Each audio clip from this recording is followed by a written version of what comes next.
Bonjour à tous, j'espère que vous allez bien. Aujourd'hui, vous le voyez, il fait super beau. Regardez-moi ça, c'est magnifique. C'est le début du mois de mai, forcément, on va parler potager.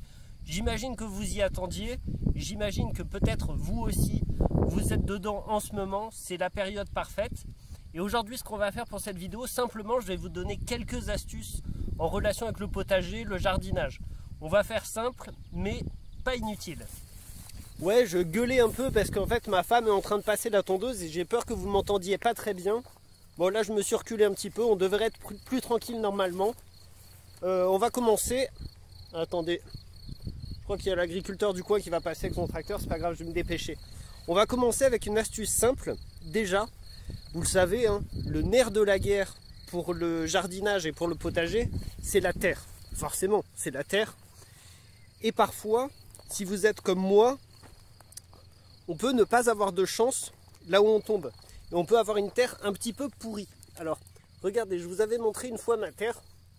Regardez ça. Il y a des terres comme ça qui sont très dures. C'est en fait une terre qui est argileuse. D'accord? Donc elle a tendance à faire de gros blocs. Donc, pour faire plus simple, on va aérer la terre. On va aérer la terre en y ajoutant d'autres composés. Alors là, ici, ce champ-là précisément, celui que vous voyez ici, hop, tac, ici, j'y rajoute pas grand-chose. J'y rajoute pas grand-chose parce qu'en fait, je vais faire attention à ce qu'on voit pas trop les bâtiments derrière parce que c'est quand même moins joli. J'y rajoute pas grand-chose parce que ce champ-là, il me sert pour les patates, en fait. Et pour les patates, il n'est pas utile d'avoir une terre très fine. Alors vous allez voir, certes, des paysans qui vont raffiner la terre un maximum pour les patates.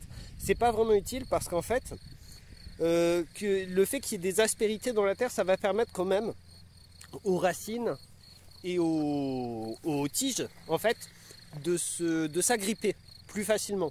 Donc ça peut être une opportunité, une terre un peu dure et un peu presque, comment dire, anguleuse pour la plante.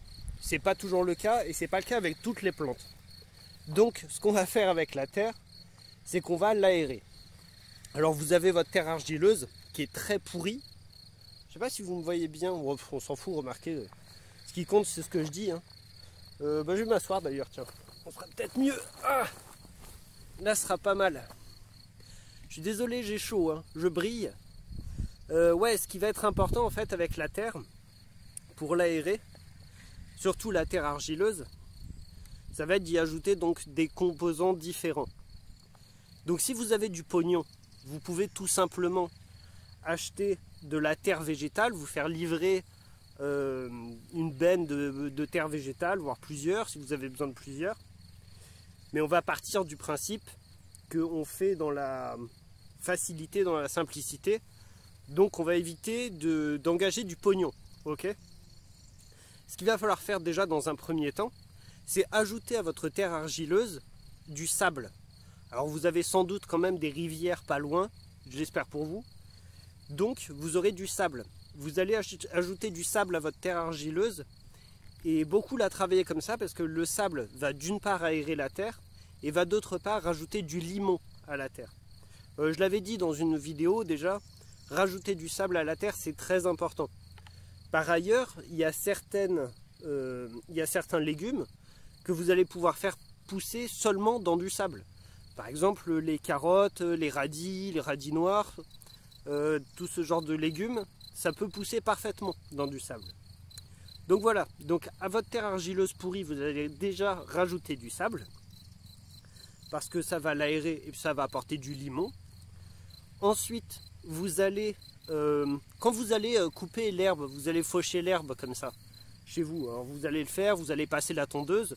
Par exemple, voilà, là ma femme passe la tondeuse, elle garde l'herbe coupée, parce que comme ça on va l'ajouter à la terre. Alors ça va nous servir à deux choses.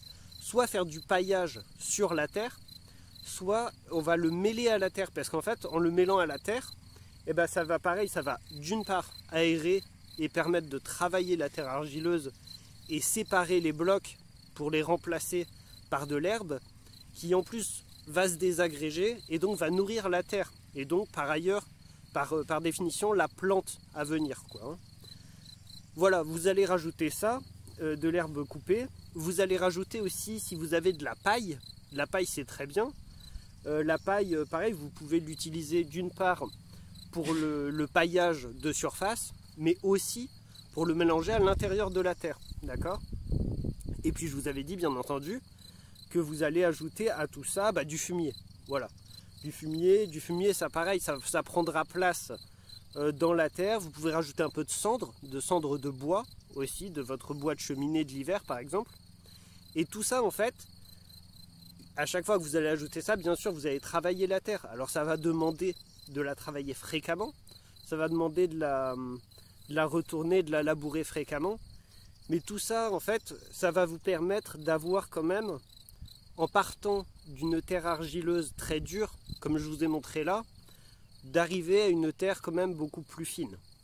Je vais vous montrer ça tout de suite. Tout de suite, je vais vous montrer ça.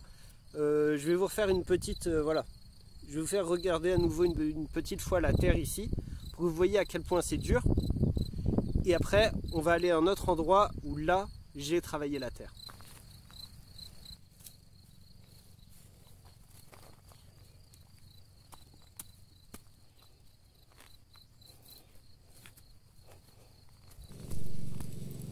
Voilà, donc là on est sur un autre coin de terre. Ici ça va être là où je vais mettre mes plants de tomates, entre autres. Alors ça, les plants de tomates, vous voyez, ça fait partie des trucs, comme les plants de courgettes, de concombres, tout ça. Ça fait partie des trucs qui vont quand même nécessiter, regardez, il y a même les vers qui se baladent, tant la terre est sympa ici, quoi. Voilà, c'est bien la preuve que... alors elle a bénéficié quand même, cette terre, de la même humidité que l'autre que je vous ai montré précédemment, à savoir que cette nuit il y a eu un peu de pluie, je crois. Donc vous voyez, et regardez là, hop, regardez, hop là, vous voyez la différence. Voilà, ça je l'ai travaillé. Par contre je me suis arrêté en pleine phrase. Je disais que les plants de tomates, les plants de courgettes, les plants de concombres, tout ça, là ça peut nécessiter une terre bien plus raffinée. Donc là va falloir la travailler, vous voyez.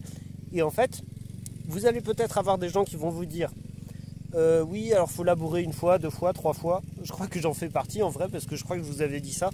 Mais en vrai, une terre comme ça, qui a besoin d'être raffinée, qui a besoin d'être modifiée en vérité avec d'autres composants, en vérité, j'allais dire, labourez-la autant de fois que nécessaire. Si ça vous semble encore trop rigide, qu'il y a encore trop de blocs comme ça, là, voilà, labourer encore et encore, quoi. Labourer encore, c'est vraiment nécessaire. Je coupe là parce qu'elle approche avec la tondeuse. On se retrouve ailleurs, je vais continuer, j'ai d'autres petits conseils à vous partager. A tout de suite.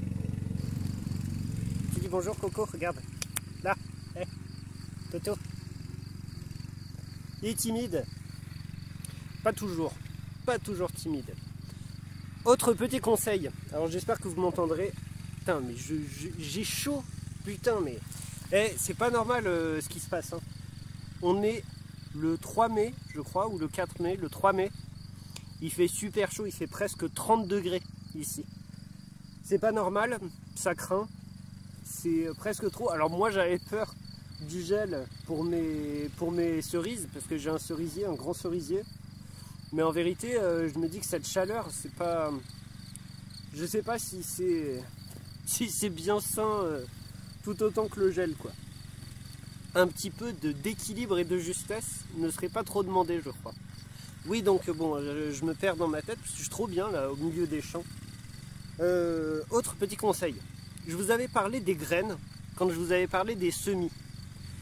En vérité, pour l'achat des plants, alors j'imagine que là, puisque dans 10 jours, vous allez planter, hein, j'imagine, le chien qui se pose, regardez. Il a l'air bien là, c'est bien, Toto, il s'en fout. Oui, alors dans 10 jours, c'est les seins de glace. Donc, on peut commencer à planter les plants sans risquer vraiment le gel, hein, sauf cas exceptionnel. Je pense que vous allez commencer à acheter des plants de tomates, des plants de trucs, de machin. n'achetez pas de plants dans les supermarchés ou dans les magasins de bricolage. Évitez. Je vous explique pourquoi, parce que très souvent, en fait, ce sont des plants qui vont pousser pour une saison, qui sont presque prévus pour faire un certain nombre de fruits, et ça va s'arrêter là. Qu'est-ce qui se passe? Ah merde, attendez, je vais redémarrer la tondeuse, j'arrive. Oui, alors je ne sais plus ce que je disais. Oui, si je disais alors que... oui, je vous déconseillais. Après, vous faites comme vous voulez. Mais je vous déconseillais. Attends. Ça recommence? Bah, vide le bac déjà. Oui, alors je vous déconseillais d'acheter des plants en supermarché ou même en magasin de bricolage. Parce que j'expliquais que oui, voilà, c'est prévu pour une saison, un certain nombre de fruits. Et surtout, si vous récupérez des graines, par exemple de vos tomates, de votre plant de tomates acheté en supermarché, il y a très peu de chances qu'elles repartent. Donc, ce que moi je vous conseille, c'est d'acheter plutôt vos plants chez des pépiniéristes dans les marchés aux fleurs. Il y a beaucoup de marchés aux fleurs qui vont se tenir à partir de maintenant. Le mois de mai, c'est génial pour ça parce que pratiquement il y en a des fois 2-3 par week-end, même dans tous les petits villages et tout. Et vous allez tomber sur des pépiniéristes qui connaissent bien leur boulot, qui veulent faire du bon boulot et qui eux-mêmes ont des plants qui viennent de tomates qu'ils ont fait pousser eux. Donc vous pouvez être sûr que ce sont des plants qui seront, comment on dirait vivaces quoi, d'accord? On dit vivaces pour les fleurs, mais je sais pas si pour les légumes ça se dit pareil, je sais pas. Mais en tout cas voilà, c'est le même principe quoi. Donc vous pouvez être beaucoup plus serein avec des plants achetés sur les marchés aux plantes à des pépiniéristes. Et puis pour les graines, je vous ai dit, les graines, il y a des sites internet qui vous proposent des graines vivaces quoi. Cocopelli, c'est pas mal. C'est une association je crois. Mais c'est vraiment pas mal parce qu'il y a plein de trucs différents et c'est des graines de très bonne qualité quoi. Et puis c'est pas cher et en vérité même les marchés aux plantes, les marchés aux fleurs, tout ça, c'est pas très cher par rapport à ce qui est proposé en magasin pour la qualité que ça propose, bien entendu. Voilà, après, le chien, tu me tiens super chaud là, pousse-toi. Il me tient trop chaud. Il se colle contre... Dis bonjour, dis bonjour, dis bonjour. Voilà, donc voilà, ça c'est le petit conseil. Après, vous faites comme vous voulez. Mais voilà, c'est quand même plus sympa d'avoir oui, je te dérange. D'avoir des plants de qualité et puis de savoir qu'on peut récupérer les graines et réutiliser les graines pour l'année prochaine. Moi, là, il n'y a pas... J'ai rien acheté. Cette année, j'ai rien acheté. Zéro plant, zéro graine, rien. Je récupère tout. J'ai tout récupéré de l'an dernier. Et c'est pratique, c'est pas mal. Donc voilà. Après, pour les graines, si vous vous préparez à faire des semis maintenant, bon, bah, voyez ce que vous allez planter parce que ça fait un peu tard quoi. Maintenant ça va être la période des plants. Après hein, vous me direz il y a des saisons pour tout donc pourquoi pas. On va changer d'endroit pour un dernier petit conseil. Et le chien il part en courant. Allez à tout de suite. Bien, dernier petit conseil. Ici alors voilà on est revenu dans mon champ de patates. Vous le voyez derrière moi. Alors vous pourriez me dire putain c'est vraiment dégueulasse, c'est le bordel, tu pourrais entretenir et tout ça. Mais non, figurez-vous. Pourquoi je laisse des herbes hautes, voire très hautes, comme ça, autour du champ de patates et autour d'autres champs, d'ailleurs d'autres potagers? Et bien en fait, il y a deux raisons. La première, c'est pour éviter les regards indiscrets, parce que vous le savez, à la campagne, il y en a toujours eu, mais il y en a de plus en plus, il y a de plus en plus de vols de plants, de vols de légumes. D'une part, ça, voilà, ça peut protéger, ça fait une occultation visuelle. Donc si les gens passent sur le chemin au-dessus, d'accord, il y a de fortes chances qu'ils ne voient même pas le champ de patates, qu'ils ne distinguent même pas qu'il y a un champ de patates ici. Donc déjà, ça me protège de ça, parce que des vols de légumes, j'en ai déjà vu, j'en ai déjà subi et tout. Et franchement, ça fait vraiment pas plaisir quand tu as passé des jours, des semaines et des mois à tout préparer, quoi. Et autre raison, on va très certainement cette année, là, cet été, très certainement se remanger une canicule comme l'été dernier. Donc, pour protéger de la canicule un petit peu les plants et les potagers, il faut un maximum d'humidité. Si vous coupez toutes les herbes autour de vos potagers, dès que la chaleur va taper, ça va tout cramer sur pied. C'est d'office quoi. Alors bien sûr, le soleil il tape d'au-dessus aussi, mais si vous gardez des herbes hautes comme ça autour de vos potagers, oui mon toutou, oui. Oh là, on a failli avoir en direct une scène bizarre là. Si vous... Hop, tu arrêtes ça. Tu arrêtes, hein. Du calme. Oh. Tu arrêtes. Ouais, c'est un chien de berger, hein, forcément. Hein. Ça suffit. Arrête ça un peu. Hé, Toto. Tu arrêtes. Ouais, alors, donc je disais, préserver l'humidité. Donc, même en cas de canicule, il y aura une humidité nocturne. Et en fait, l'humidité nocturne, elle sera préservée plus longtemps si vous avez autour de votre potager comme ça des herbes hautes. Ok? Même si le soleil tape dans la journée, il y aura quand même un espèce de bassin d'humidité qui va se créer grâce aux herbes hautes autour de votre potager. Donc, c'est un des principes anciens des trucs de permaculture. La permaculture, j'y connais pas grand chose, mais je sais que ça en fait partie. Je sais qu'à l'ancienne, ils faisaient beaucoup ça aussi pour préserver l'humidité justement. Donc, n'ayez pas cette folie de toujours tout couper à ras comme on le fait aujourd'hui. C'est complètement con. Les herbes folles, les herbes sauvages qui sont là, elles ont une raison d'être là et elles nous préservent nos cultures et elles nous aident dans nos cultures. Donc voilà, gardez des herbes hautes, ça préserve des regards hostiles et ça préserve de la canicule un petit peu, bien sûr.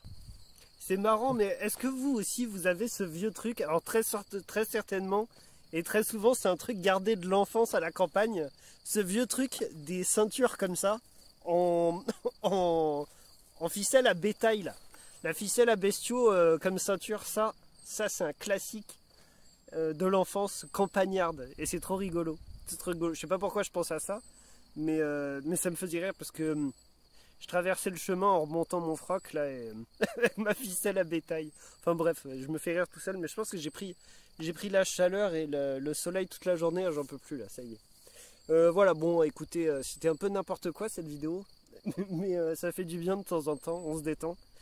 Et voilà, bon, c'était quelques conseils comme ça, mais je pense que ce sont des conseils importants et faciles à appliquer en vérité pour le potager, pour les cultures et tout ça.